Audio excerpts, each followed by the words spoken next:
Okay, so here we are playing La Foi La Glaive. What do we have going on?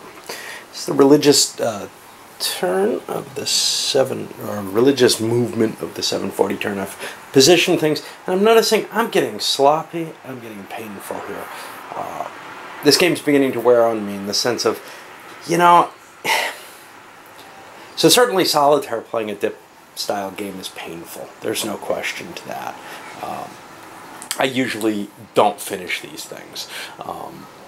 But even playing them not solitaire, at some point or another, the lack of the elegance of the system and the lack of kind of chromy type aspects and everything really makes it kind of uninteresting when it comes down to this kind of situation.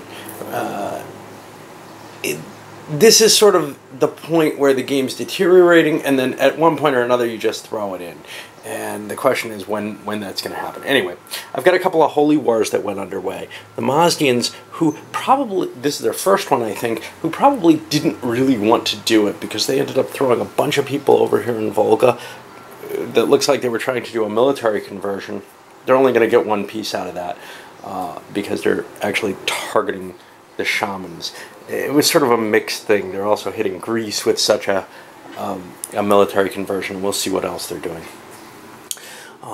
The other one was our shamans actually threw one out in order to help defend themselves, and that's going to wipe out a number of these attacking Mazdians. There's a limit though. They're out now. They can't pull that trick again. On the other hand, Islam and the Vikings were both kind of worried about the other person throwing a holy war out there, and they didn't invade each other too terribly. Likewise, nobody went in and attacked Latium, because there's one more holy war left for the Catholics. Now, I don't know how much you want to be influenced by that, but it almost is like a is he going, is he not type of chicken game. Once you use it, though, it's done. Once you use the last of your holy wars, you can no longer play that chicken game. So maybe it's a bad idea to have done what the shamans did. Of course, they're gasping for their life the same way the Catholics are. So it's a tough call. Anyway, they're going to wipe out a decent amount of Mazdians, and that's about all you can hope for. I'll give you a little bit more respite there. Alright, well, I'll take care of the effects of this and come back. And we see the religious effects here. Yeah, one of the biggies, Greece went completely over through a military, or through a forced conversion, mass conversion. Not a lot of offensive action being taken because of the fears of what the Holy War can do in general. But one thing to note, the Mazdians actually had temporarily lapped the shamanists. That's kind of a humiliating thing, obviously. Both Islam and they have done that with Catholicism as well. But it just shows the decline of what was once a pretty major power on the board. They've become really almost incidental. And the Vikings are in a lot of trouble just because they are facing two sides. We're going to get to play with the military now. See what that works, because this is where the Arabs have been kind of weak so far. They've had trouble putting their military into effect against the Vikings to any real strong advantage.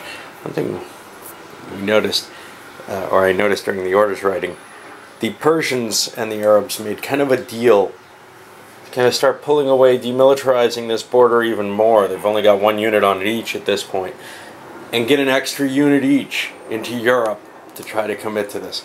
I think that's more helpful again to the Persians, though. They have more frontage. The problem with the Arabs is they're trying to get through this bottleneck, and when it comes to it, I think the Vikings are going to fall to the Persians as well. And I think everybody is kind of looking at this as being a Persian victory at this point. The question is, will they all turn against that? Can they see an advantage, or can they just concede? Well, I'm not sure. Okay, military actions taking place here. Well, let's take a look at some of the interesting stuff. Here at the colons de Hercule, we have an Arab fleet trying to move in without support. The Viking is moving in with support, but that support's going to get cut. We just have a bounce here again. This comes in here. This makes it into Batik. What's going on here? In Galicia, we have the Arab army attacking with support, but that support's cut. In Galicia, it's a Viking advantage, so they get to hold the territory. Let's take a look here. Vikings were coming in with 2. They're going to actually defeat this, and it's going to pop. I'm going to drop it off the map because it's not going to have an effect. I want to remember it. Here we push into here, and you know, we're seeing the Vikings really out fighting Islam, the Arabs down here. Here, though, we have the Franks attacking in Lombardy, and somehow I didn't give the Vikings their due. They did not want that to happen, so they had played the religious person there. It's very easy to forget to modify one of those little religious things, and that can have major effects. Like here, the Franks would have gained this if not for what I just caught there. Instead, though, all they do is break the support there. Look at this sliding here into the Adriatic. And this is attacking with support, I think. Let me check Volga. Yep. So they're going to be pushed out. The Avars attack with support in Podoli. And there's no Persian support there. Okay. Here in the Bosporus, that's able to hold. Down here in Messi, that actually foils the Persian plans because they're getting bounced out and back into Thrace. They were trying to advance into Thrace, but their other units are pushing forward here. Like I said, they're leaving Cilicia and moving forward here. Got the Arabs sliding down into Egypt. Alright, big deal, I don't know. Got a couple of retreats. Persians drop over here. I had another one kicking around somewhere that I don't think I resolved this one. Okay, these can't go, I think, to Bologna. I don't remember. No, they can. It's with a Persian attack. They'll drop back to Pomerania, though, because they don't want to be overextended, and they've got a pretty severe line there. Alright, this is not an adjustment phase, so we're going to just drop the priests on the board. Well, it looks like the alliance has swung again. This time, the Vikings and Islam came to an agreement that, hey, we're not really succeeding here, either of us. Yes, the Vikings made some inroads, and that's part of what convinced the Arabs to agree to turn around and attack the Persians at this point. And you can see they just have swept throughout the soft underbelly there. We're going to see how damaging this is because there's no army there. So the armies aren't going to swing, but we're going to see a big swing in terms of the religious power. And at the same time, with the Vikings able to concentrate back this way, that's going to be damaging, I believe, very much so to the Persians. The question is, what happens with the Avars? They're not being protected at all from the Arabs, and they there was some strain and stress over what's happening in Pannonia. In terms of the Vikings approached them and said, hey, you mind if I move in there? And they're like, that's one of my cities, I need that. And we'll see where that ends up. Well, insofar as that was a religious stab, it was terribly potent. We can see the Mazdians have been dropped down to, what, 68? And we've got Islam up to 82. but they're still a good 30-something points away from winning. They can't just sweep the game with this one action. There's going to be more chances for more backstabbings and betrayals, really, as long as you have this sort of dynamic with this many people. I've seldom seen diplomacy games work this way. Usually real ones, people stay a little too aligned with their allies, as it were. The cost is usually higher in a real diplomacy game to swing around. But here, because of the two planes, hey, yeah, my army wasn't in position, but it wasn't that bad. And I've got this additional vector that I can attack on that makes it, I think, even more likely, well, significantly more likely, towards the later game, to betray. Early in diplomacy, you always betray. There's no question that that happens a lot. But here, well, here I think it's more likely in the later game as well, which makes for a more interesting game. Although, this makes for a much, much more complicated game than the simple diplomacy board. All right, on to the military.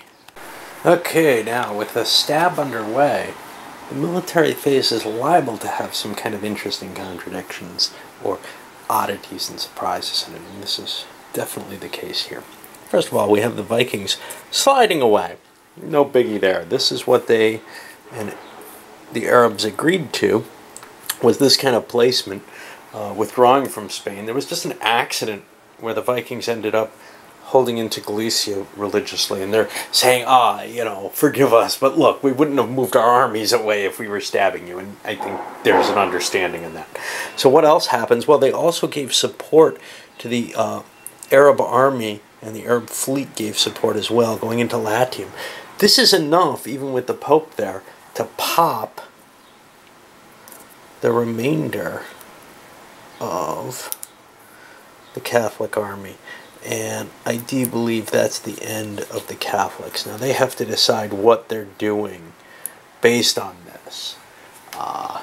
They're not at all thrilled with Islam, who had been sort of their ally for a while, and they in fact even ended up tolerating him this turn as part of the, you know, trying to keep the secret alive, right? They'd ended up tolerating him this turn and working out some deals with him, but now they've just been stabbed by him, and one feels that right now they feel most happy probably with the Persians, but they might just throw it to the Avars as a, hey, you need it more than I do, more than anyone else. All right. Let's see what else is going on. Down here in Pannonia, some confusion here. We've got Vikings going in with support, Avars going in without support, Persians giving support into Carpathia. Well, that's not going to happen. This isn't going to happen.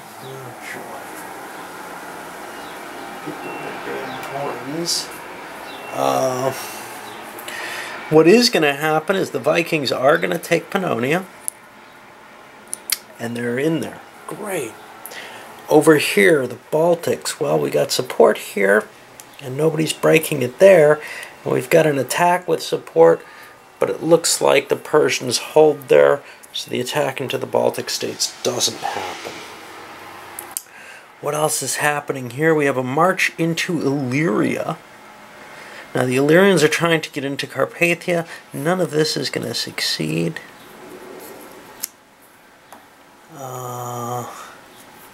The fleet does make it into Greece. Over here, interesting stuff again.